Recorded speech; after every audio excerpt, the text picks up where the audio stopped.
चाहते हैं कर दीजिए, क्योंकि आप मुझे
मैम रेडी रहेगा stand by.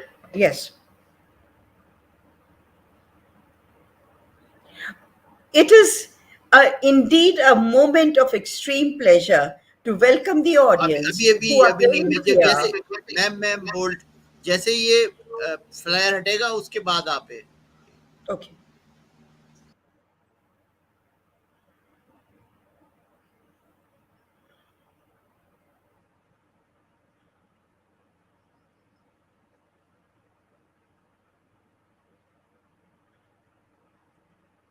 It is indeed a moment of extreme pleasure to welcome the audience who are present here to attend this webinar through Facebook and YouTube. It is also a privilege to welcome the esteemed experts on the virtual dais. I am Professor Renu Malavia, Secretary, IBAFA, and Professor at the Department of Education, Lady Irwin College, University of Delhi. The lighted lamp is considered an auspicious symbol. Light is a universal symbol of truth, knowledge, and understanding. Let us start the webinar with our traditional auspicious lamp lighting ceremony as a tribute to divinity. गजाननं भूतगणादिसेवितं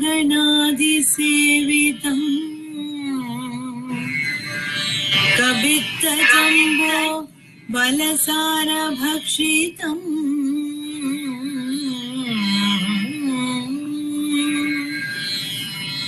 उमासुतं शोकविनाशकारणम्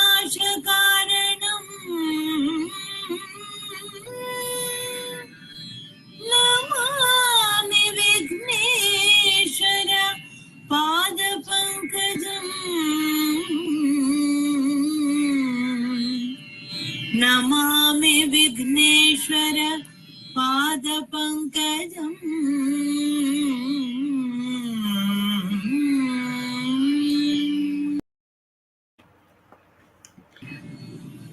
Gaza It is indeed my proud privilege to request Ms. Asha Chandra, our President of IBAFA, All India Women's Education Fund Association, for the welcome address and to acquaint us to IBAFA. Before I hand over the virtual platform to Asha Chandra, I take this opportunity to say a few words about her.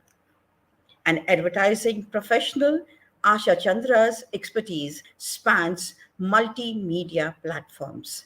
Having worked with the world's leading advertising agencies, J. Walter Thompson and Ogilvy and Mather, and as a short filmmaker and writer, she brings a target oriented, all encompassing approach to the social sector.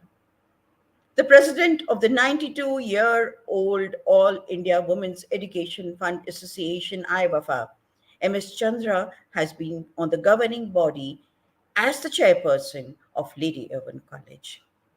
Lady Irwin College was founded by IBAFA in 1932. Asha Chandra steered IBAFA during the COVID pandemic, when physical interaction had come to a standstill, to activities that we could do using technology and the online mode.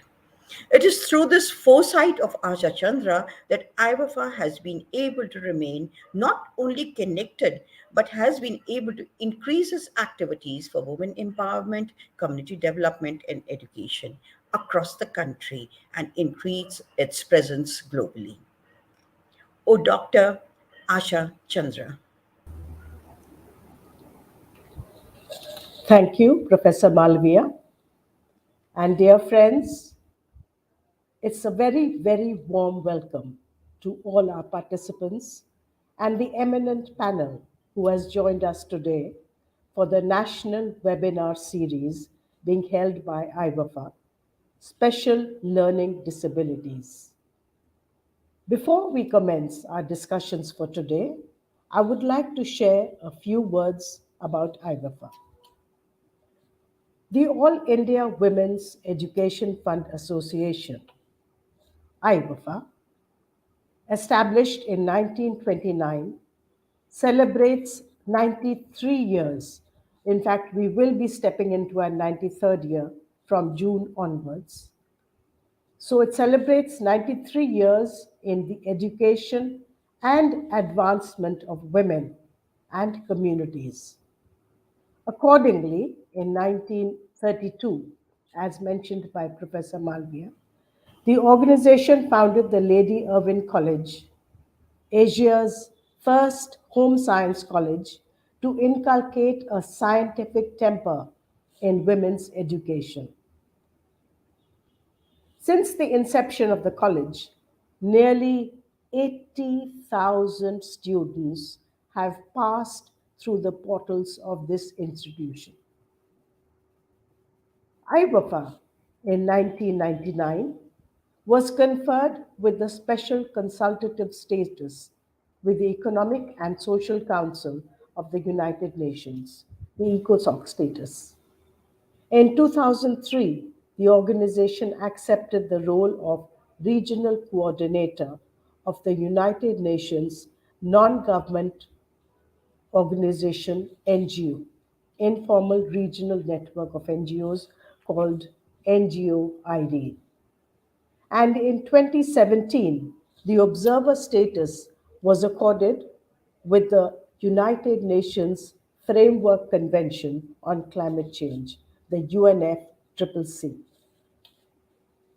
These recognitions have provided the organization with an opportunity to integrate national and international concerns through consultation, cooperation, and coalition in the larger international arena of the United Nations.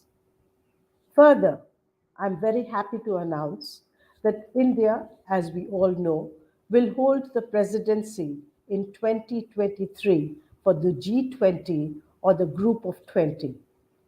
This is an intergovernmental forum comprising of 18 countries and the European Union. It was formed to address major issues related to the global economy, climate change, and others. Women 20 or W20 is one of the official engagement groups to ensure women's representation in the outcome communiques. As a member of the steering committee, it is hoped that the secretariat of W20 may be offered to IBAFA. Coming to COVID, I've got a cold. The tectonic shifts because of because of the COVID have brought with it thrust the education sector into the limelight. Facing one of the world's severest lockdowns, the government, industry, institutions, and civil society responded with grit, agility, and creativity. This national webinar series is in line with our work for the Nina Sibbal Award.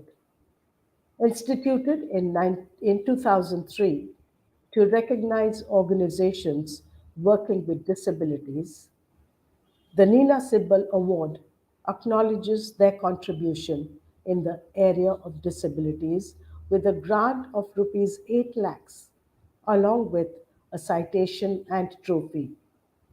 Held annually for the last 20 years, we are hoping that the award presentation, as has been the practice, will take place at the India Habitat Center on 2nd of August from 7 p.m. to 8:30 p.m. For the last 2 years, it has been held virtually. The form for the application will soon be shared on our website, social media, and through the mails. And we look forward to you applying or disseminating it further. Now, it is my proud privilege to welcome our eminent panelists for today, Ms. Masarrat Khan, Dr. Shyamala Dalvi, and Dr. Apoorva Paniskar. Thank you.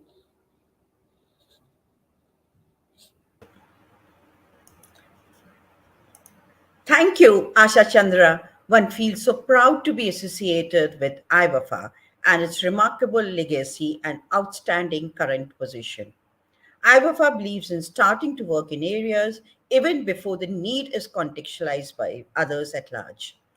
It is indeed our honor that the national webinar series on specific learning disabilities, dyslexia, being organized by All India Women's Education Fund Association, has been able to invite the most eminent experts from the field, pan India and also abroad. We are also so fortunate that a large number of audience wanting to listen to these experts have joined us through YouTube and Facebook.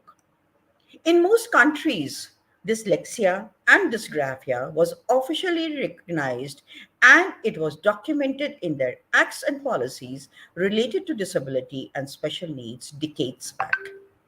However, India was a little late in introducing specific learning disabilities, SLD, in its Act for Disability. It was accepted only in the recent Rights of Persons with Disability Act 2016, RPWD Act 2016, as a disability and hence one which has special needs. Specific learning disabilities (SLD) is the umbrella term for special needs such as dyslexia, dysgraphia, dyscalculia, dyspraxia, and developmental aphasia.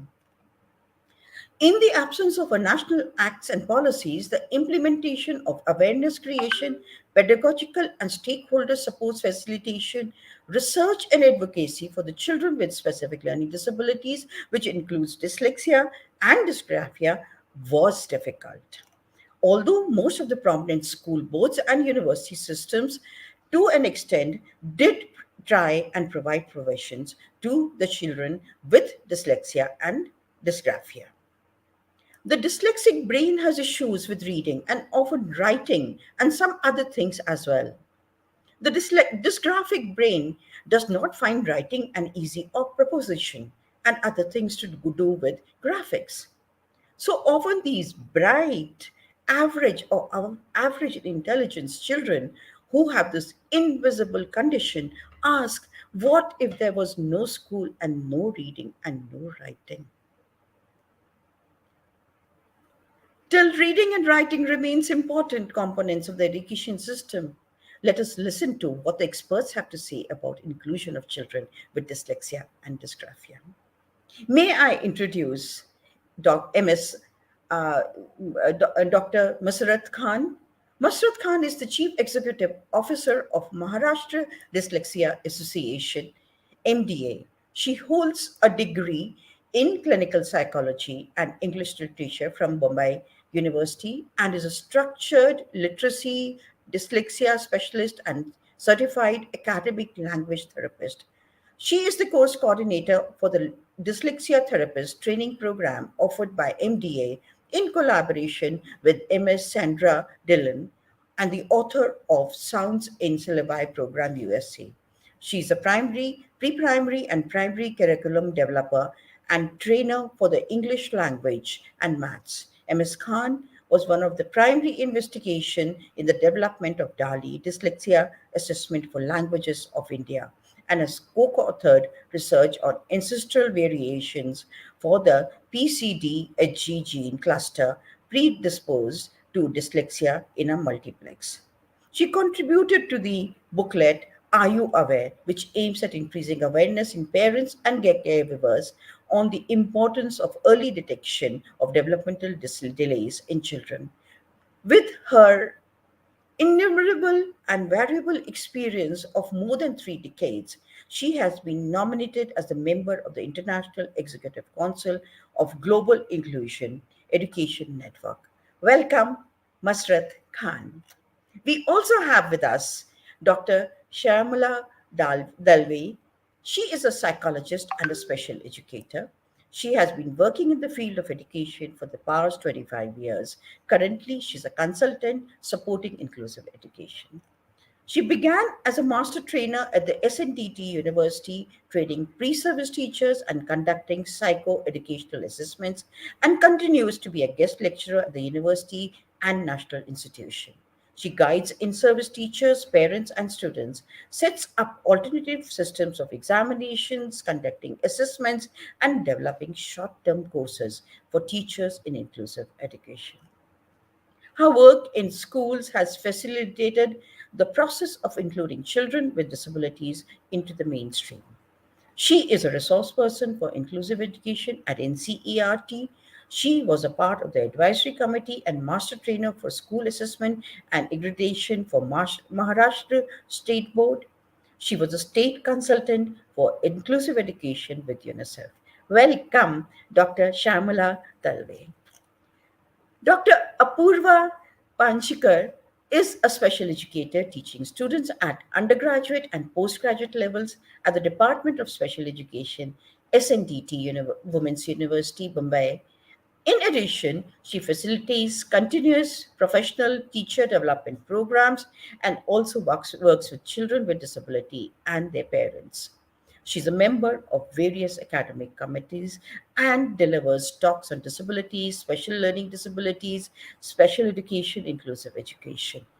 Her extensive research work and she's done extensive research work, and there are available, the best papers are available at various cons. She got the Best Paper Award. She's developed study material in the area of special inclusive education for universities, published research papers and articles in journals, contributed chapters to edited books. Welcome, Dr. Paniskar. I hope um, I am in a very wonderful position just now to be a discussant. I can get all my doubts about dysgraphia and dyslexia clarified. So do we have Dr. Apoorva Paniskar is right here with us. Good morning. You know, Apoorva, let me ask this maybe very simple question, but it's something that I need to understand. There's so much talk about these terms, dyslexia and dysgraphia. How do you see dyslexia or dysgraphia? I mean, if there's a child standing near me, can I make out that this child is dyslexic, dysgraphic? Oh, well, thank you. Before I come to answering this question, I should congratulate the association for organizing such a wonderful webinar series on a very, very intriguing topic, which is specific learning disability. And I thank you for inviting me on this platform to share my understanding about specific learning disability with the experts that we have here. I really like the way you asked the question as to whether how can I see dyslexia or dysgraphia? I should say that you cannot see dyslexia, you cannot see dysgraphia because these are hidden disabilities. And when I say they're hidden disabilities, it implies that there are no physical, external uh, behaviors or any signs which say that this person has a dyslexia or a dysgraphia. So this can be very easily contrasted with, say, a person with visual impairment or a person with hearing impairment. When you look at the person, you know that the person is unable to see, and thus that there is a difficulty of some kind, or there is an impairment of some kind. The same would hold true also for a person with hearing impairment. Probably if the person is using a hearing aid, it is going to be very visible to you that there is a concern, there is a condition. So when I look at dyslexia and dysgraphia, I do not see anything. Individuals with dyslexia, dysgraphia, they do not have an aura of a different kind, or they do not sport any anything written across their forehead saying that, hey, I've got a dyslexia or a dysgraphia. So dyslexia and dysgraphia are considered to be invisible disabilities. Physically, there are no signs. However, they are very evident when a person is required to do academic tasks of reading and writing. And I think in that reference, the title of the webinar, How Humans Have Made It Difficult to Read and Write, is very apt. Because only when individuals with dyslexia and dysgraphia are placed in a very academic setup and demands of reading, writing, spelling, doing math are placed on them, that specific learning disability is going to manifest. So, how would I, as a teacher or as a professional working in the field, what are the kinds of things that I'm going to be able to see? What I'm going to be able to observe is that in a child with dyslexia, which implies a disorder of words, a disorder of reading, I am going to see problems in 5 areas. And these have been enumerated through the works of science of reading. And very clearly, we are able to see the manifestations here. So, firstly, we find that there are difficulties in phonemic awareness. And phonemic awareness is purely a language based process where one is able to identify the sounds that make up your language. So, a child with dyslexia has difficulties in phonemic awareness, is not able to manipulate sounds which we use to create a language, has difficulty even breaking the sounds of a particular word that they hear. They have difficulty in manipulating them. Say, like, for example, when I say cat, and if I need to change the order of the sounds, it can be tack, it can be act. Now, all this kind of processing, which is phonological awareness and phonological manipulation, these are of concern. The second area of concern that we see is when they are acquiring the phonic skills, when they are able to, when they are learning to match the letters of the alphabet with the sounds of the alphabet. So I have the letter A, and what does that letter say? What is the sound it makes? It makes the sound A. So A says A, and A is represented as A. So this kind of a processing, this kind of a connection, or this kind of an association of a sound to a symbol and a symbol to a sound, that is an area of difficulty. The third area of difficulty that we are able to find is that their ability to learn new words in their language, or in the language through which the medium of instruction is being, they're receiving the medium of instruction, that is an area of difficulty. So vocabulary seems to be a problem. Um, but you would wonder that all these, where is reading coming in? Because all of these skills, be it phonemic awareness, be it vocabulary, they all seem to be just listening skills. We need to remember that these listening skills are at the foundation of being able to read. And that is where the concerns are. The fourth area of concern is their ability to comprehend what they read. Because when I'm reading words or I'm reading sentences, I do not do that for the purpose of reading alone. I read it to make sense. I read to understand what is being communicated to me through that text. So, reading comprehension is a fourth area of difficulty that we are able to find in individuals with dyslexia. And the fifth is the pace at which they are able to read. It's a reading fluency. And this is always compared with their age mates. So I would try to look at whether a fourth grader who has a diagnosis of specific learning disability and dyslexia, how fast, how quickly, how accurately, with how much of intonation the child is able to read. And when I am looking at research data, it tells me that most children with dyslexia have sub-average reading fluency. So these seem to be, five very broad areas of difficulties in dyslexia. Now coming to discussion about dysgraphia. Dysgraphia pertains to the second R in our academics, the reading, writing, maths. So it's to do with writing. And when we talk about dysgraphia, it is the difficulty in writing, to create patterns, graphics. So it is pertaining to the ability to write. But this impairment in writing is manifested in three broad areas. I will be able to see that children with dysgraphia have poor handwriting. And I think this is one major area of concern for classroom teachers. They say, oh, the child is not writing correctly, the letter formation is not appropriate, or the child is using a lot of pressure while writing, or at times the child writes but applies hardly any pressure, and the letters which are formed are barely seen. Sometimes the letters are placed so close to each other that one cannot read what is being written. Or sometimes they are written so far apart that one is unable to make out whether a word has ended, one word has ended, and the next word has started or not. So spacing seems to be a difficulty.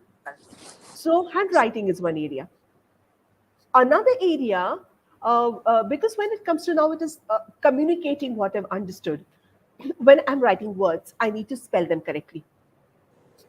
However, children with dysgraphia tend to show spelling errors as well. And these spelling errors that they are committing could be coming from difficulties in phonics. They could be coming from difficulties in phonemic awareness. So we see that there is some common basis for dyslexia and dysgraphia. However, they're distinct disabilities. So spelling difficulties is another thing that we'll be able to encounter. And the third area in dysgraphia that is evident is difficulties in expressing their own thoughts, which we say written expression. Many a time this area is also called as creative writing. And what are the kinds of things that we see here? When a child is constructing a sentence to communicate, grammatical errors are found, syntactical errors are seen. So they have difficulty in identifying which parts of speech should be featuring where in a sentence. And many a time that leads to confusion for the reader because the grammatical structure or the grammar, the sentence structure is not communicating what they're intending to communicate. So grammar is a problem. Secondly, under written expression, we see deficits in their ability to come up with ideas to communicate their thoughts. Because writing means that you are able to communicate to your readers or to the receivers what you're thinking. And they have difficulty in coherently listing out their ideas. They also have difficulties in using language correctly, using the appropriate words to communicate things effectively. So we'll be able to see dyslexia, dysgraphia only when you are able to look into their reading and writing behaviors. Otherwise, physically, you do not see dyslexia and dysgraphia.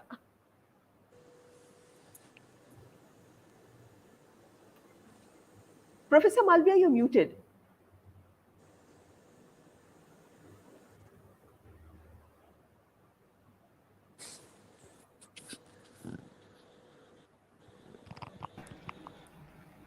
Professor Renu, you are on mute, so we are not able to hear you at all. Okay, I'm so mute sorry. throughout. So I've got it. So now it is possible. What I have to see is not the child, but the products of what the child is doing and the manifestation of the school in the school system. So when we talk about the school, will it be different at the school level, college level, and life beyond?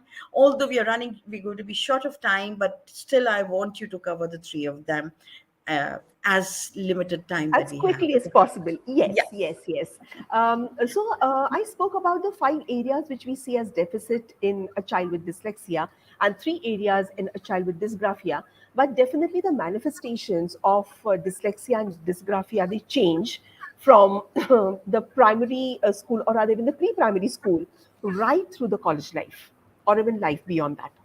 So what we are able to see is, children who are in the preschool, we do not diagnose them as having a dyslexia or a dysgraphia, but we can see certain behaviors which tell us that they are at risk for dyslexia, dysgraphia. And these are, they generally start speaking a little later as compared to their age mates. So delays in speech and language. They have difficulties in following directions orally given to them. They have difficulty in understanding rhymes, even in poems. So being able to match and say, okay, cat rhymes with a bat, that kind of a thing, it's difficult for them. Even during, if they're playing any language-based games, like maybe an Antakshari, they will have difficulty coming up with a word starting with the sound of the previous word. So we are playing, say, Antakshari with names. So my name is Apoorva. It ends with A. So you give me another name which starts with A. They may not be able to come with a word like Anand. So, the linguistic elements are where there is a difficulty. They have difficulties following or even learning the letters, the names of the letters, because that's when they are able to do that. When we go a little beyond in the primary school, learning phonics is a problem. We do see difficulty that they confuse between similar sounding letters, like a d and a t. So they sound similar, the sound of a D and a sound of a T. Then there is a confusion. They may have difficulty in similar looking letters like a B and a D. They may tend to reverse it. Difficulties in blending sounds to read words. So they could be a single syllable word, but they are unable to put the sounds together to read the words. Um, Comprehension difficulties start coming up. So when they're given independent reading work, they may read, but they may not be able to comprehend. So we will see loads of errors in reading. We will see errors in comprehension. If you look at the next stage, which is probably, the upper primary and the secondary, reading longer words, multisyllable words is a problem. Or understanding that words can be broken down into a prefix and a suffix and a root word, that's a problem. Reading comprehension, reading or even being able to answer simple questions based on what they're reading, or it could be even literal level questions or critical level questions, that becomes difficult. And beyond that, poor fluency, very slow pace of reading, difficulty making notes because they're unable to comprehend very easily. So summarization becomes a problem. If they're attempting to learn a new language, that becomes a concern. And parallelly, when I'm looking at a child with dysgraphia, from poor handwriting in the lower grades to difficulties in spellings as well, a longer time to write out what their ideas are, being able to again write effectively to communicate. It could be a descriptive essay, it could be a persuasive essay, it could be expository essay, different kinds of essays, and composing them, that becomes a difficulty. And these are the difficulties which continue throughout. We'll be able to see them in college life as well as later. So the manifestations change from preschool right through higher education and beyond that. Thank you so much, Apoorva. I'm so much more clearer now. I want to tell the audience, we, the experts that we have, are so committed. We have with us now the next question I wanted to put to Dr. Shamala Dalve. And she is on her way on a journey. She's trying to catch a flight. And so the question that I put to her is that, Dr. Dalve, are you there? Yes, Good I'm very much morning. here. A Uh, very good morning. A very good morning. As you are on your journey to the airport, and there was a change in the program, but she continued to be part of the program. Thank you so much. What makes the journey of the child with dyslexia or dysgraphia possible in the stream?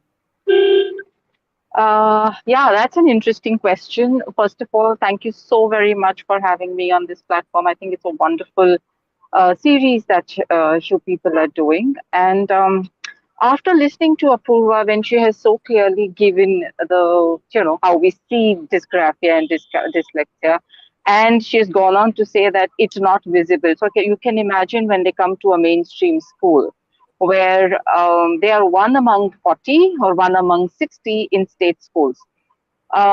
This non-manifestation or this invisible kind of a disability makes it very, very challenging for them to cope in the classroom.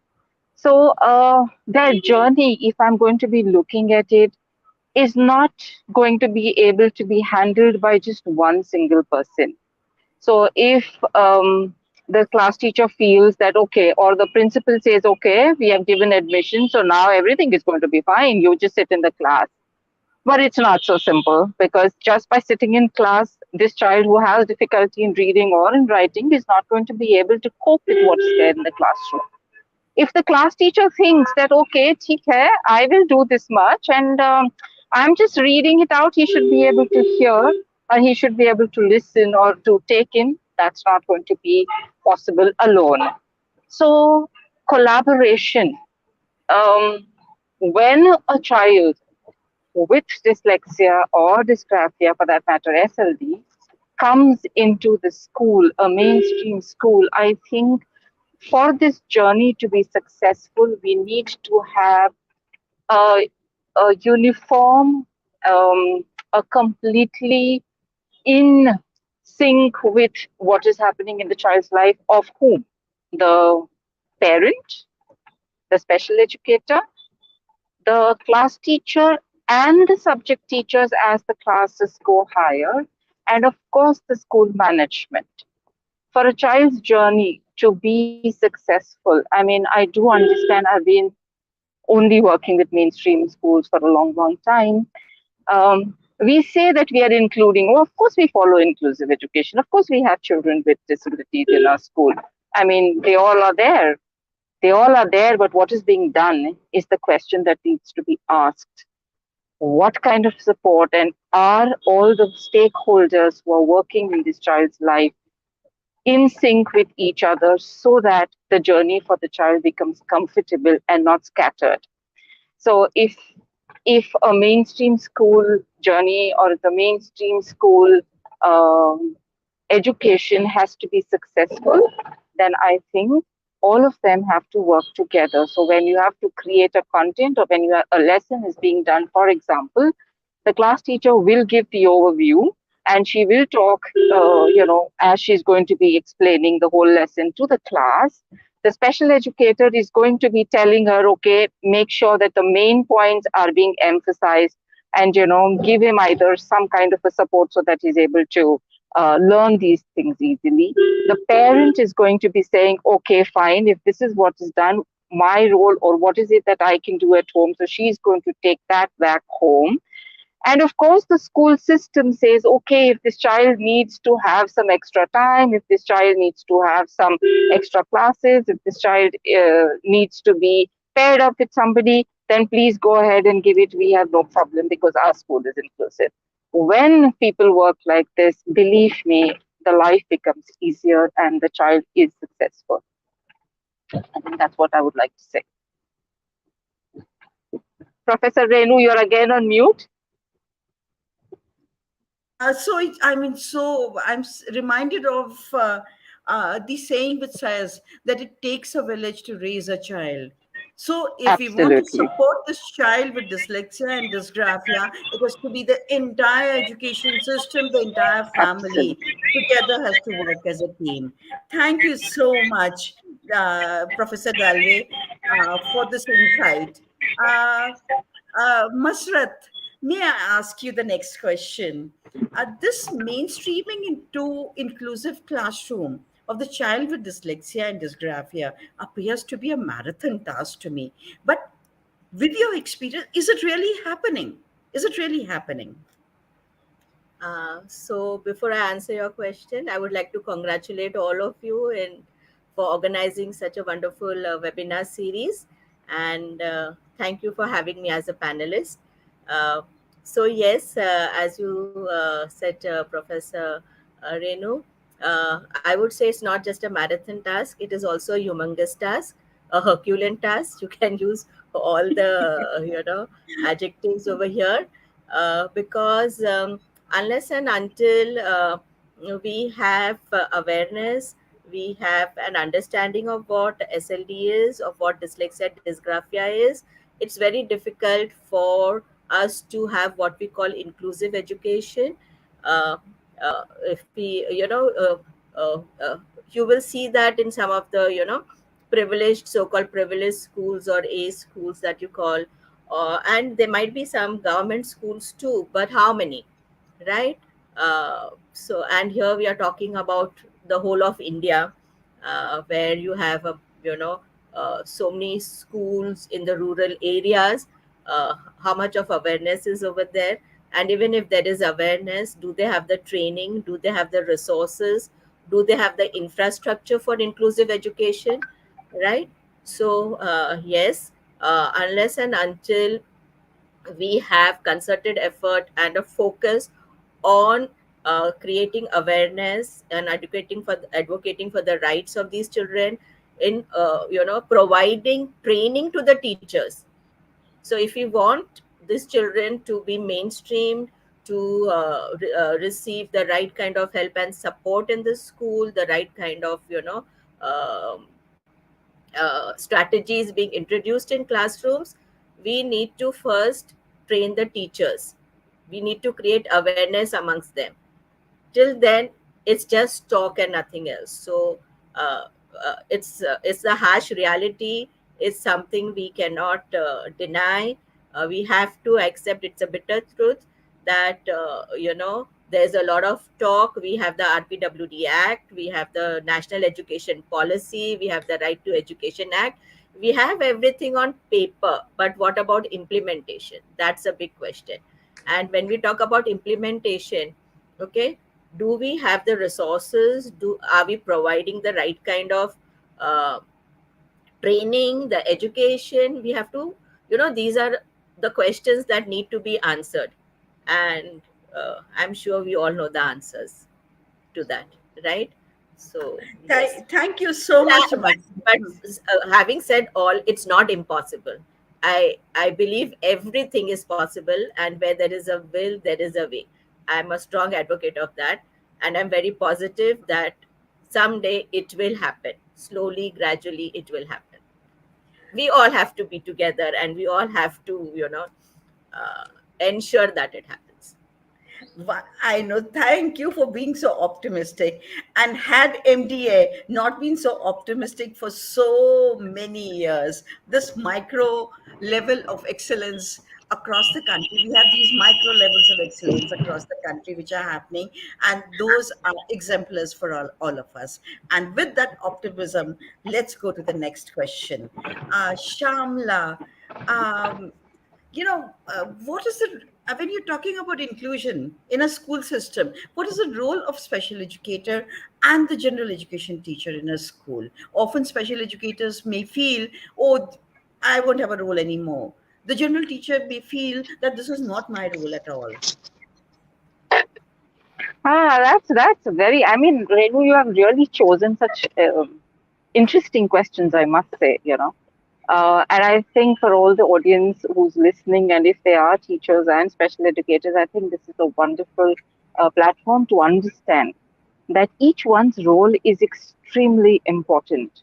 One, just as I said in my previous thing, that it's not an individual's job to complete or to deal with a child, whether it is a child with special needs or otherwise, but definitely with a child with special needs. So in a mainstream school, I think what we need to also understand at this point is the mainstream or an inclusive school, when I'm talking about, are those schools where children with special needs are welcome um, and are also catered to and supported in all the manner or in all the ways that it is required. So that's what a mainstream school becomes inclusive. So when I say an inclusive school, it's actually a regular state board, CBSE, ICSE, whatever school, which practices and follows inclusion. That means taking in children with disabilities without any preconditions or whatever, and providing whatever support is required. So having said that, if I have to provide support, then the special educator needs to be there who understands what the disability is, who understands what the needs of this child with special needs would be when this child is in the classroom studying along with a class of 60 or 40. Now, one to one, when the special educator is working, she can work on the skills, she can exactly get the child to respond the way she wants to or he wants to. But in the mainstream class, when the teacher is teaching content which is the same as other children are learning, the special educator has to make sure that she teaches them skills that can help the child to function in the mainstream classroom. So what the special educator does is deal with the skills or those areas which are specific with the disability. She's an expert on that. What the general education teacher is she's the subject content expert. So if tomorrow, if you tell the special educator to go ahead and teach biology of 8th standard, she may not be able to do so because that's not her forte. But if you tell the biology teacher of 8th standard to go and teach a child with dyslexia without knowing anything about it, she may not be able to do so either. But when both of them sit together, that journey becomes very, very meaningful and easier. So the teacher, the 8th standard biology teacher will say, okay, you know what, Shamla, these are those 5 or 6 very, very important concepts that the child need to learn. Now you tell me as a special educator, how can I make this happen? If it's a child with dyslexia, can I give him something audio because they like to work, hands-on activity. Should I give him more exposure to that? Should I give more experiments to that? If it's a dysgraphic child with dysgraphia, then should I give a shortened note? Should I ask the child to just present it in a graphic organizer? So when they collaborate, okay, that's when this will work. So each one's role is very important, and it should not happen like what I have been seeing many times is the special educator feels that she also needs to start teaching content and she forgets what her area is. And the general education teacher feels, "Theek hai yaar, if she's doing everything, so I don't have to do anything with this child." So each one gets all, um, I mean, sometimes the ego issues come in, or each one says, this is not my area, or this is your area, or everybody does the same thing, or nobody does anything. So if we are very clear about each one of our roles, because each one of the roles is very important, then I think it's possible and it's absolutely doable. Yeah. That means I should understand what the other person's shoe looks like and how it is to step in, but I do not need to step into other people's shoes. I should be more comfortable with my skills, lend my skills to the other. So the special educator to the general teacher and the general teacher to the special education. So all this thing that NEP 2020 talks about, team teaching, Yeah, collaborative teaching, wonderful, wonderful, wonderful. absolutely. Okay. Absolutely. So, like Masrat says, and Shamla says, and Apoorva says, it is a possibility. All we need to do is develop skills. And so, coming to the next question, which is Apoorva, when one hears about dyslexia and dysgraphia, more in the so-called A-level school, which have English as the major medium of instructions, is dyslexia and dysgraphia, we only hear about it more in these schools, but is dyslexia and dysgraphia only associated with English? Is it not associated with other languages? It's a completely a misconception to say that dyslexia, dysgraphia, or any kind of a specific learning disabilities are going to be seen in children in English medium schools. I think what we need to understand primarily is that specific learning disability has a neurobiological origin, and that is not a function of the medium of instruction, right? So, irrespective of whichever school the child goes in, be it an English medium school, a Marathi medium school, a Hindi medium school, or any other language school, if a child's brain has dysfunctioning, it is going to manifest as a specific learning disability. But then, yeah, as you rightly said, why do we have the conception that SLD means English medium schools? I think one, it's because there is higher awareness about specific learning disability in these schools. because a lot of literature that is available is in English. Who is going to be accessing this literature? Most probably the ones who have better English language skills as compared to the others who may be good readers and accessing a lot of literature, but not English literature, right? Or literature available in English language. And because there is higher awareness there, there there are greater chances that the parents, that the schools refer the children for a diagnosis of specific learning disability. Well, today we also have ample of literature in Oriya, in Marathi, in Kannada, in Hindi, which tells us that yes, schools which have vernacular or regional language medium, they also have children with specific learning disability and with dyslexia and dysgraphia. So, irrespective of which language school the child is studying in, if there is a CNS dysfunction leading to or putting the child at risk for SLD of any kind, there will be a manifestation. Thank you. Thank you so much.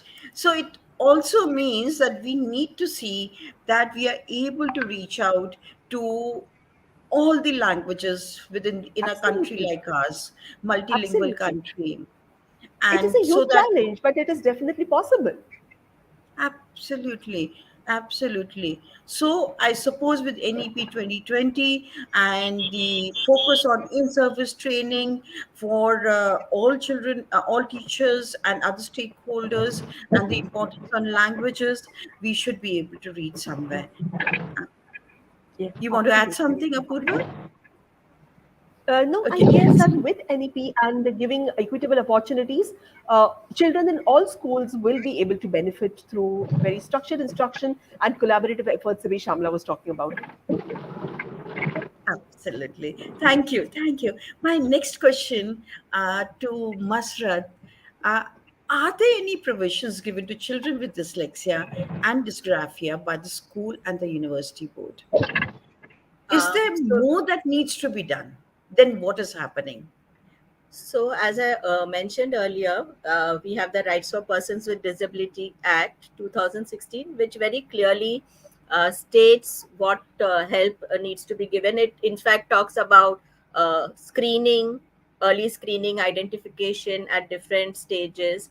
It talks about giving the right kind of support, the accommodations, or what you could call provisions. Some use the word concessions.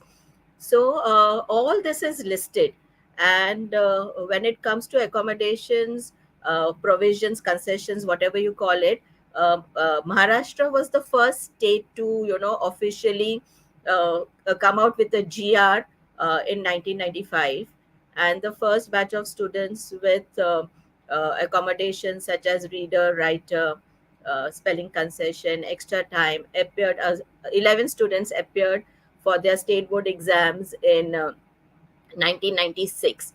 So we are MDA will be completing 26 years on 4th May this year. We are completing 26 years.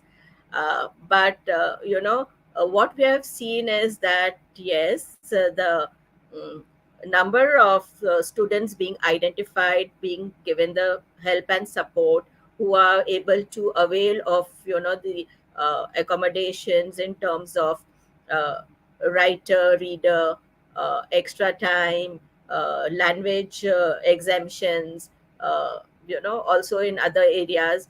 Um, the number has increased, but the percentage of students getting those, availing those facilities, is something like 0.001. Okay.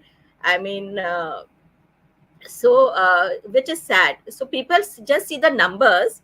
So you can see, okay, there were 11 students, now there are around 2500 students. But what is the percentage? When you go to the percentage, it's hardly anything. I mean, in a country where you have 35 I mean, huge country, like you would have some millions of children who are, if you go by 10% of the population, right? So there are I, millions of children out there, but how many are getting identified to get the support?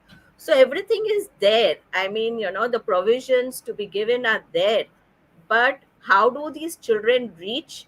or how do these children avail those provisions is a big question.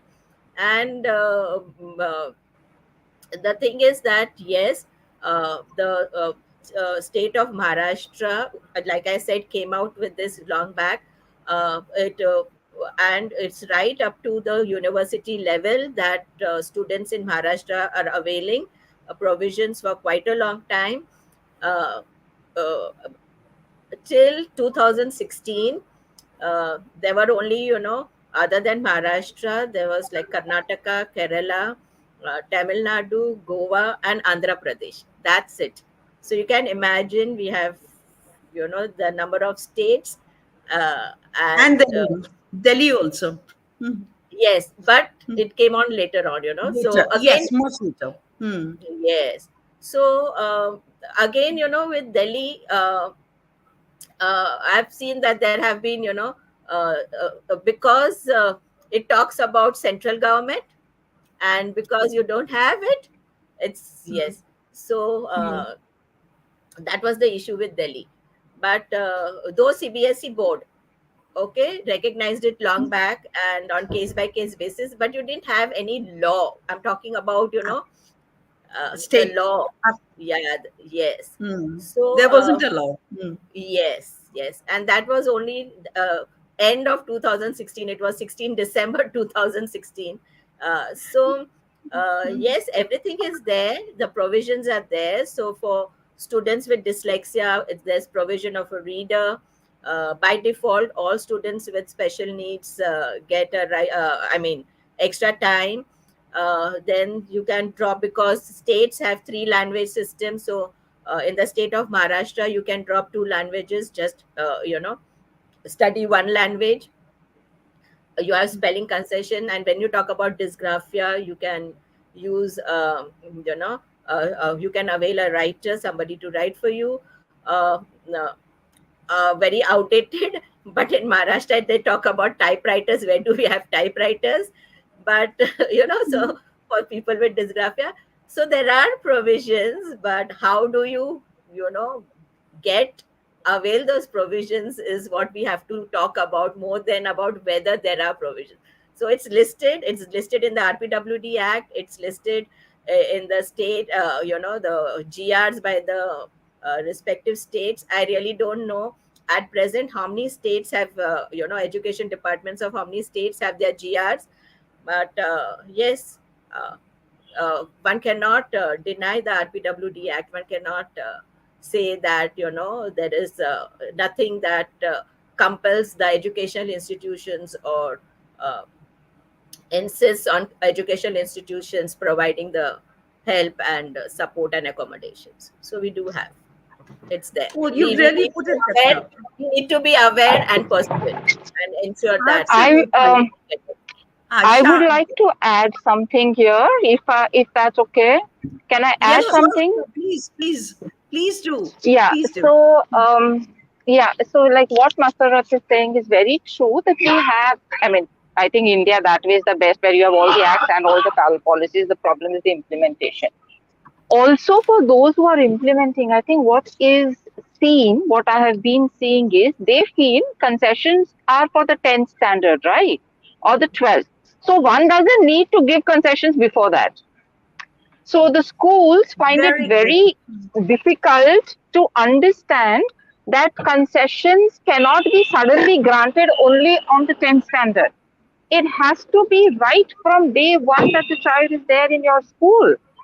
So, working like that, or to give support from day one, is what we need to emphasize on, because suddenly, for the child to avail concessions in the 10th standard, he has to go through the first 9 years in school, right? So, I think somewhere this awareness, or this kind of a training and awareness, I'm going to say again and again, because having everything, we still are not able to do as much as we should be, because there is no awareness, there is no acceptance that something like this needs to be done for children with special needs. So I think all of us, or whoever is in this field, need to be only focusing more and more on creating awareness, and more on how these concessions work, because that's a huge thing. The parents are not aware, The schools are not aware. And if they are aware, all that they talk about is how would we will do it in the 10th standard because it's for the 10th standard. Why should we give a writer or a scribe or oral answers in the 5th grade? I mean, that's not written in the concessions. So why should we give it? So I think that is something that we need to really make a note of and understand. So Thanks. I would like to add here. I like to add over here. So whether Maharashtra government is concerned and the GRs are concerned, it very clearly states that provisions are also to be given to students class 1 to 9 and class 11. It's not just at the board level. And though in spite of this GR, there were schools, especially the ICSE schools following the ICSE curriculum and the CBSE Yes, curriculum, which said that yes, this is only for state board schools. It does not apply to us because we do not have any circular from our respective boards. councils of boards.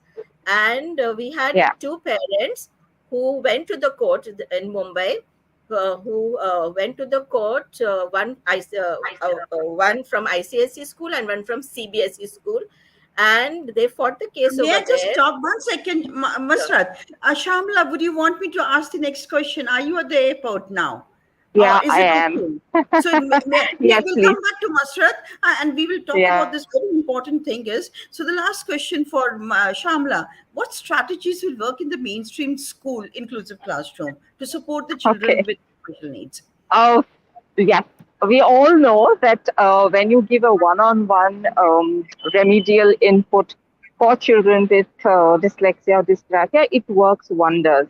So we do need to have that parallelly. But what does the child do when the child is in the classroom is the biggest question for all the mainstream teachers because they feel हम class में क्या करवाएंगे. Now, if we are looking at that, then what we need to do is have those strategies which work for all other children also. So is what is being talked about now as being the best approach, where you're talking about multiple ways of representing the content. So, if I'm teaching a chapter on, say, solar system, I'm having a visual, I'm having a hands on experience, I'm giving some audio listenings to it, I'm allowing the child to read something on their own or look at pictures. I'm describing the same thing in multiple ways. I'm allowing children to go through that content in multiple ways. If you want to hear again what I have been teaching, that's absolutely so having audio for that. Or if you're wanting something, side by side, you want to watch something so that it becomes better explained, go ahead, we'll do that. Or all those concepts, which are so many, I will put it up on the board as a graphic organizer and you can just make note of it. Or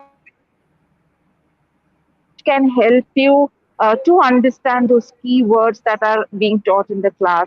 I think when we follow something like this, life becomes so much more easy and the child remains interested in the classroom because what we need to understand at the end of the day is this child is a bright child. This child has average intelligence. So it's not that he can't understand or he won't want to learn. It's just that he doesn't know how to. So that doesn't know how to is what needs to be addressed in a mainstream class with those strategies that work for everybody so that the mainstream classroom, the teacher doesn't get overwhelmed and say, yaar, itne sare bachon mein, how do I do now? One on one, I don't have the time, I can't do all this. So when you give these strategies, she says, okay, this can work with everybody. Thank you. Thank you so much. And it is so great. Be in touch with us. We'll try and come back to you, Shamla, if it is possible. Otherwise, at least we have got the gist of what you were trying to say. I'm sorry, Masrat, for having stopped you. Please come No, up no, with that absolutely example. That understandable, was right? such an important example that you were giving. Huh. Right. So, as I was saying, so two Yeah, parents. sorry, I lost that connection. So I'm sorry Yes. if something else was asked. Sorry, sorry, Uh, sorry. No, no, not at all, at all. We were just appreciating your commitment Okay, thank you. to the field, and that Thank even in you. spite of being, on the journey there, you've been able to do that. Would you like to add something, My or we should pleasure. go over to Masrat? Right. Yeah, yeah, So, please, Masarat. I would love to listen to that part. Yeah. yeah, yeah, Masrat, yes. Yeah. Okay.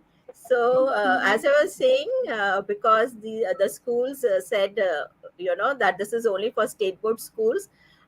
the children were not getting the provision, help, and support because they said it will only be in the 10th standard. So the parents, two brave parents, one from ICSC and one from CBSE school, went to the uh, court, approached the court. They won the case. Then there was a high court judgment that very clearly stated that all the provisions, because these schools, no matter what board, because they are in the state of Maharashtra, they have to follow whatever is issued by the, because education is a state subject, right? So whatever is applicable to the state boards will be applicable to all other boards. And they also mentioned IGCSE, IB, and so on, to avoid any further resistance. And it very clearly mentions that if the schools do not comply, do not identify the children, give them the right kind of help and support, it would amount to contempt of court. And and depending on what kind of complaint is registered against them, the institution could also be shut down by the court. So it's there. I However, think However, the thing is, how many parents will approach the court? That is why I say these were two brave mothers who approached the court. Because, first of all, getting your child admitted in a school itself is such a difficult task, especially a school of your choice. And then, what happens to your child? And one of the children did suffer continuing in the school because his mother was seen as a troublemaker because she took the school to the court. So it wasn't easy. The child was in the 7th grade, so for him 3 years in that school was not easy because I mean, you are here in the school because we cannot help having you, but so that's it. absolutely. Now, So when you there talk, is. So the thing is, there is.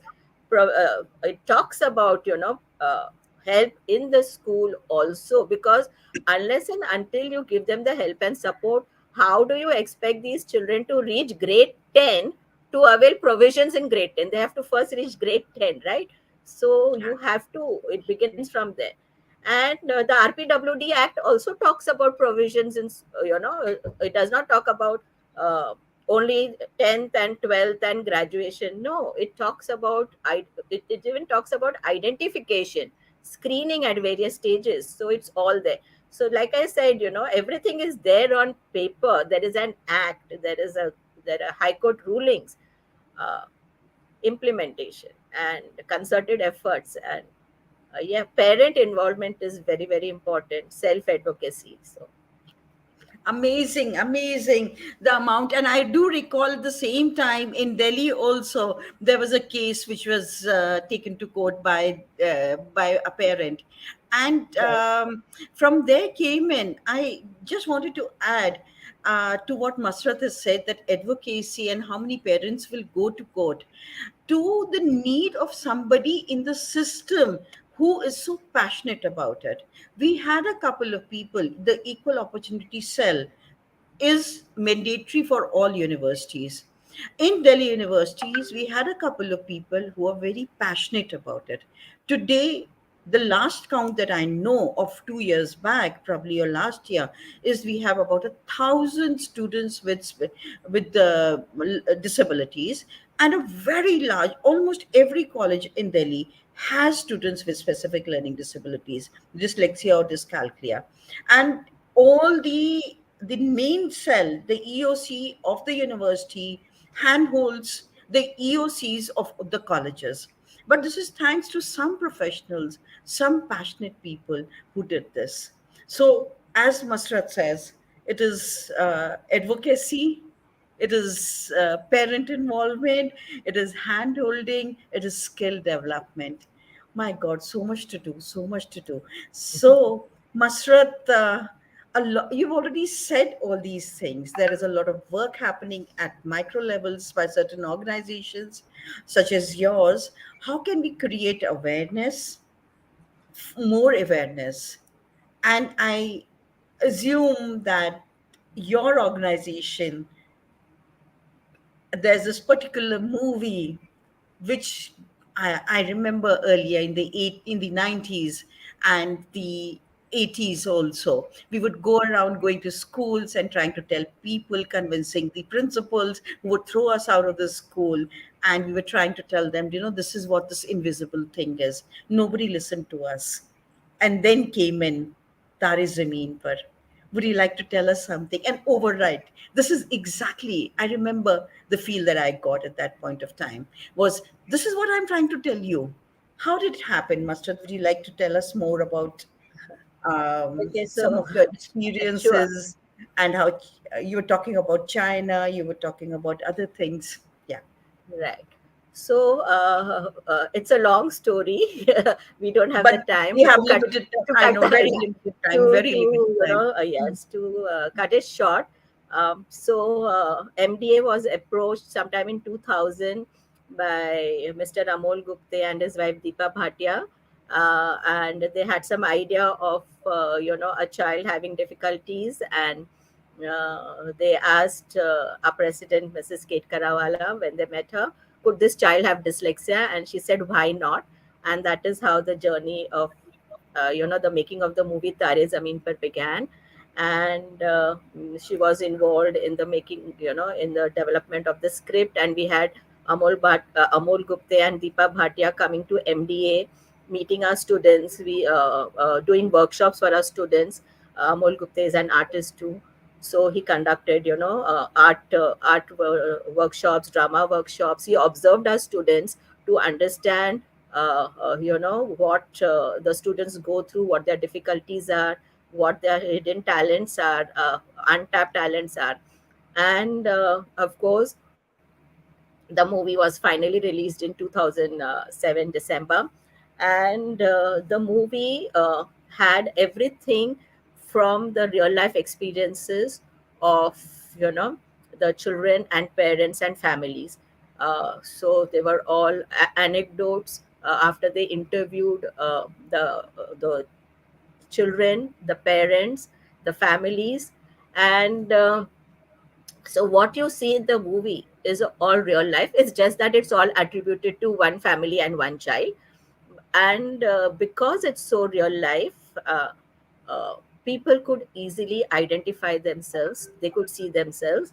And we had adults telling us that I was reliving my childhood while watching the movie. This is exactly what I thought, this is exactly what I did, this is exactly what I behaved. There were parents who had guilt feelings that, we, like, wish we knew about it, because we didn't know about it. Our child had to go through, so much of suffering and so on. And we had the option, when the movie was in its developmental phase, the script, we had an option between whether it should be a documentary or a social movie, commercial social movie. And we opted for it being a commercial social movie, because if it would be documentary, it would be viewed by very few people, it would be viewed by people who already know about dyslexia. It usually documentaries, this is what happens with documentaries. So we said that it So, has to be on a larger platform. And I'm sure we made a good choice. And it was the first movie on dyslexia, a full-fledged movie on dyslexia, and it was internationally recognized. Walt Disney has its copyrights. And we had uh, educational institutes from abroad writing to us, asking us, whether they could use this movie as teacher for teacher training. And there were but nobody institutions did that in India. India, we just took it for granted in that we India, don't that want. is we Are don't they, have, nobody follows copyrights. So okay, so are there any free I mean, is there some documentation, Apoorva, Masrat, Shamla, are there any documentation of the, supposing I know nothing at all about dyslexia and dysgraphia, is there some sort of documentation of where can I go? Is there a library or some references put together, or is that work that needs to be done? So, if you want to know about dyslexia, because I represent MDA, I would say visit MDA's website, visit, we are on social media, so Facebook, you can visit that to know about us. We have links to, authentic sites on our website through which you can have access to them. We are global partners of the International Dyslexia Association. So I would suggest that for any authentic information, one should visit the International Dyslexia Association to begin with, because it would have the latest information. It comprises of all the experts in the field from all over. The word is international, so it is not restricted to one country or one place. So you would have all the experts, the researchers, their work on the site. So yes, you will get a lot of YouTube videos on dyslexia. Some of them are really good, short videos, very self-explanatory. Even children can view them and understand them. But again, one needs to know whether uh, you are accessing uh, the video which is scientific in nature, because we know that So, when you so the get on the internet, websites. you could So we also have, yeah. So that is why I say, for an authentic information, go to the recognized Absolutely. organizations. So we Dyslexia. need to document the recognized references on the website, which are the YouTubes. So there should has to we have to develop something about that. Right, Wonderful. This is I understand that there are certain places, but we need more documentation. Apurva, right. one anything we are running out of time here. Is that any last point that you would want to tell the audience? Absolutely. And I think Shamla Yes, there is one thing. has started this. Yeah. Yeah, there is one You're thing that I muted, need I to, think. no, I'm not. Am I audible? Yeah, you're audible. You're Yeah, audible. yeah, okay. Yeah. One thing that I just want to again bring it to the notice of, maybe if their parents are listening to this webinar, or even teachers, that when it comes to identifying or even trying to look at children who may have a specific learning disability or dyslexia, remember that reading and writing are skills which are learned in school.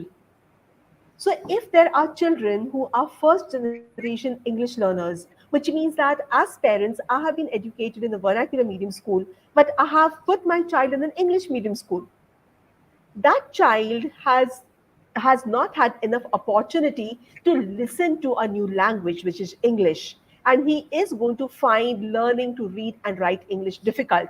Please do not say that the child has specific learning disability or dyslexia unless there is a proper diagnosis. The same is going to hold true for children who have gone to the school for the first time. The parents have been illiterate. These children are also going to encounter difficulties in the learning to read and write into math. Again, that is because the home environment is probably not very conducive and not very supportive to acquiring these academic skills. So, yes, be a little alert, be a little vigilant, be a little aware that there could be SLD, but do not label SLD or do not label that the child has dyslexia, dysgraphia, without having a very, very clear cut diagnosis with you. If you keep labeling the children, it is extremely detrimental to their social, emotional development and mental health. So I think as professionals, as teachers, as parents, all of us have this responsibility of not labeling without adequate proof. I think So that's it one thing says that I would really, really would like to think with. so we do should not label, have skills, implementation, and be very professional in our diagnosis and interaction between the different stakeholders in the school and the family. So this is I at would the like end. to just add one thing over here, Huh? to what Quick. Apurva had to say, yeah, quickly.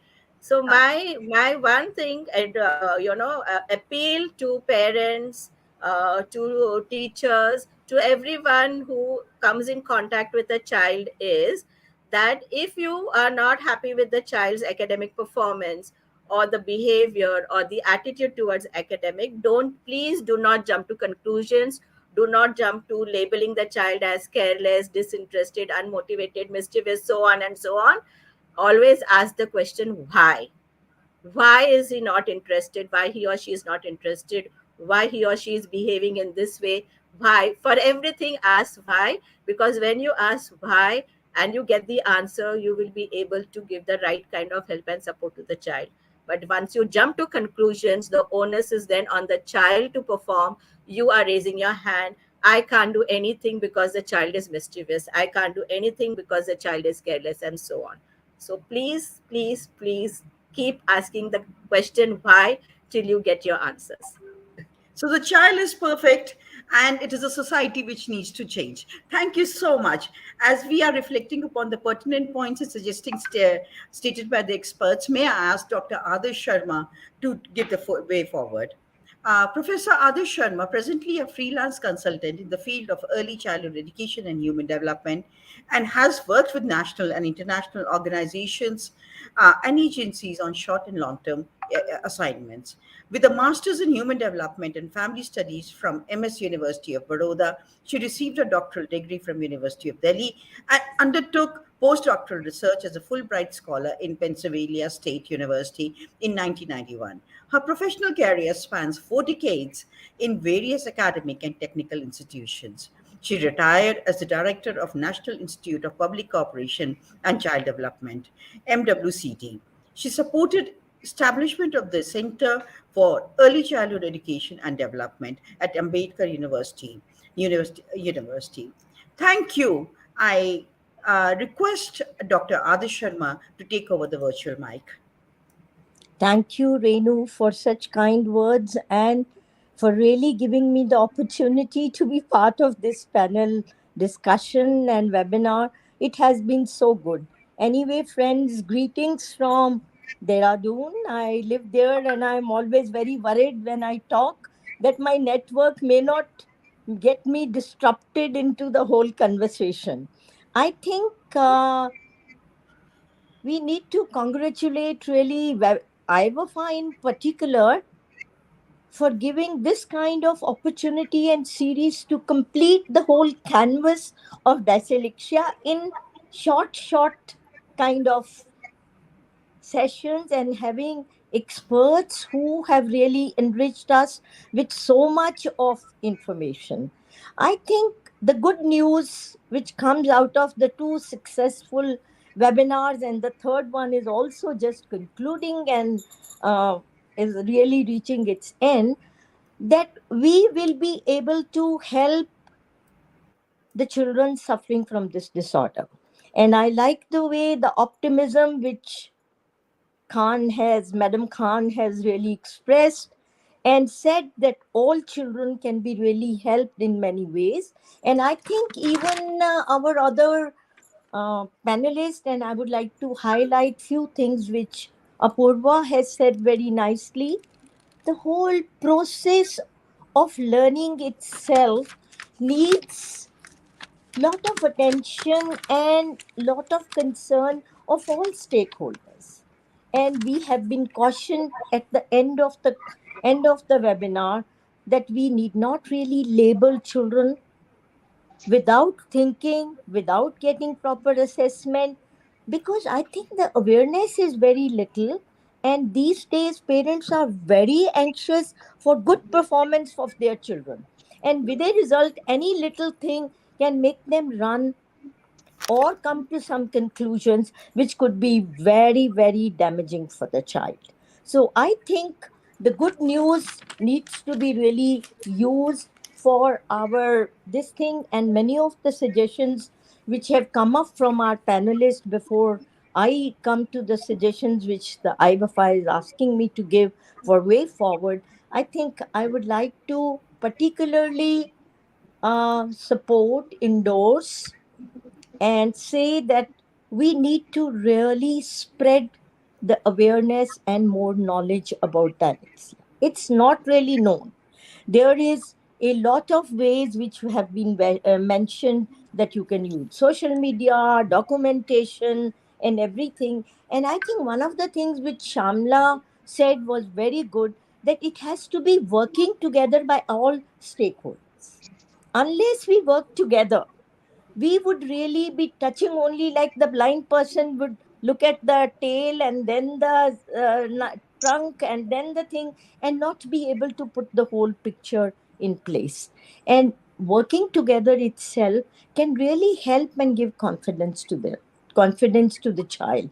One of the things which is very important is identifying the critical periods of language learning, because at that time only, if you identify the problem, you can give appropriate inputs at that particular time. Both Apurva, Shamla, and Madam Khan did talk about it.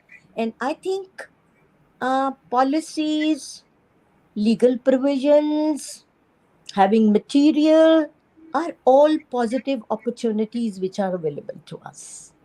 As everyone has highlighted, implementation part has been a weak point in our country for many things. We are leaders in several things, but when it comes to implementation, we haven't been able to do a good job. So I think if we really strengthen the system and the strategic kind of handling and management of the disorder, I'm sure we can help, and it would really be a great thing. I think if I give my view, I think the phonological deficit is characterized by, which has been very rightly pointed out by Apurva, I think, in the beginning, is by illegible, messy handwriting, difficulty in putting thoughts on paper. The mechanics of writing is not that critical.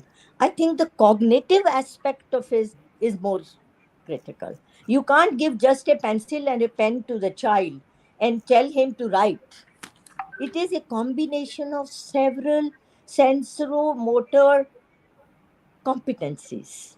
And unless we look at the whole integrated picture, you cannot only take one little disadvantage or deficit and try to just pump in some intervention in it.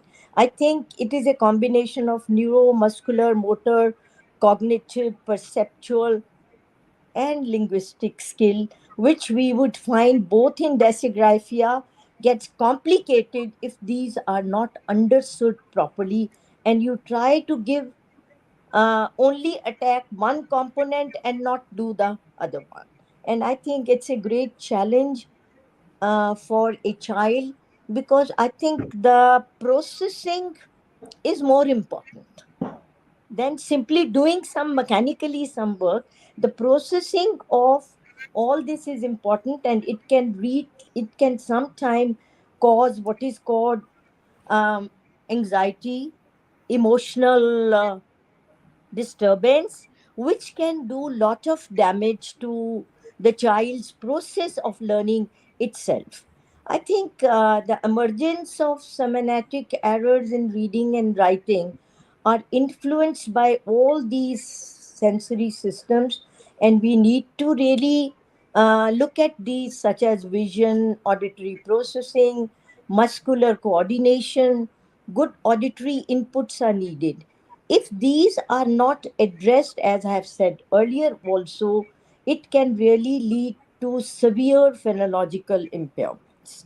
And the moment it happens, it would be very difficult to really um, bring the child and he would bounce back to normal process of learning. It would really be a great impediment into the whole process. I'm sure the experts will agree with me, because I'm not a expert onto the area of disability and special learning, but being a early childhood education expert, I feel that We the first few years are the critical years. So the moment the emergence of we will language have to go learning fast.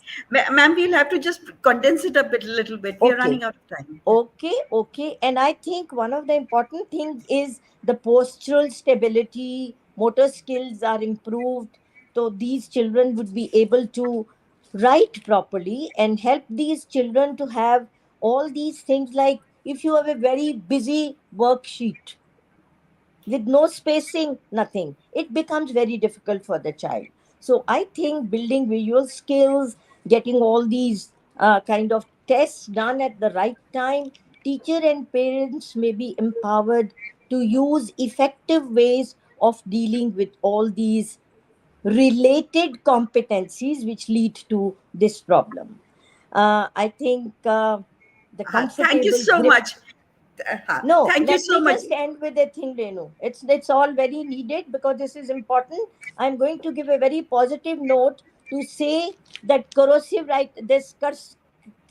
writing should not be encouraged. Identifying, discriminating, and remembering mentally manipulation of sounds is the real beginning, and it should be strengthened. At the end, I must accept that the processing of language may be very difficult, but it can be managed as it has been said. The scaffoldings have to be provided by all the stakeholders. The learning challenges can only be changed if this ambience improves. And as MS Khan has said, we will be able to do it. हम होंगे कामयाब, ताकि हम इन बच्चों को एक अच्छे तरीके से पढ़ने के लिए सपोर्ट और स्कैफोल्डिंग राइट टाइम पे प्रोवाइड कर सकें. Thank you so much for your indulgence. Thank you so much, Dr. Adesh Sharma. As the webinar comes to a final stage, may I request Dr. Mayanka Gupta to give the vote of thanks. Dr. Mayanka Gupta is the executive member IBAFA and assistant professor at the Department of Resource Management and Design Application, Lady Irwin College, University of Delhi.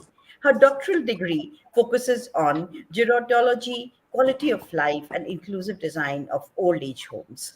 She's an international speaker on aging and has conducted several papers in international and national conferences and seminars. She has been the trainer for intergeneration bonding, resume writing, theater for children for change, HIV and AIDS. Presently is the advisor to the Students Association of her college. She has been a participant of two exchange programs related to community living and HIV and AIDS to America and Canada, respectively. Dr. Mayanka Gupta. Good afternoon, everyone. I hope I'm audible. On the Yes, outset, you I are. would like on the outset I would like to express gratitude and appreciation on behalf of the IVFA fraternity for a wonderful and informative webinar. It's now time to express gratitude to everyone who helped make this webinar possible. To begin with, I would like to express my thanks to the experts who participated in today's session, Dr. Apoorva Paniskar, Ms. Masrat Khan, and Dr. Shamila Dalvi. Professor Renu Malviya, moderator and discussant, as well as for her excellent leadership for the whole program. Ms. Asha Chandra, President of IBAFA, for setting the bar high and leading us all in all our endeavors. Dr. Adarsh Sharma for outlining the path ahead and emphasizing the critical issues. We would also like to express our gratitude to the audience for participating in these thought-provoking webinars. Additionally, we anticipate your participation in the upcoming webinars. Thanks to all the IBAFA executives, IBAFA office, with particular mention to Mrs. Ahuja, Lady Irwin College, our knowledge partners, that is the Department of Education at the Lady Irwin College. Our social media collaborators, Voice for Ability, all the interns who are the backbone of all our programs. This program would not have been possible without the support of our sponsor, Ms. Shubhlata Jain. We also want to express our gratitude to Dr. Manisha Chaudhary for connecting us with the sponsor and Mr. Anman Ali for his advice. We appreciate your support. Look forward to all of you for joining us for the webinar 4 on 23rd April and webinar 5 on 30th April.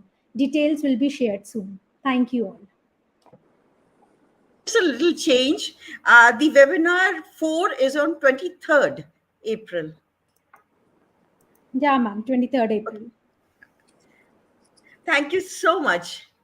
Thank you so much, everyone. It was such a pleasure having everyone on the dais here. Thank you.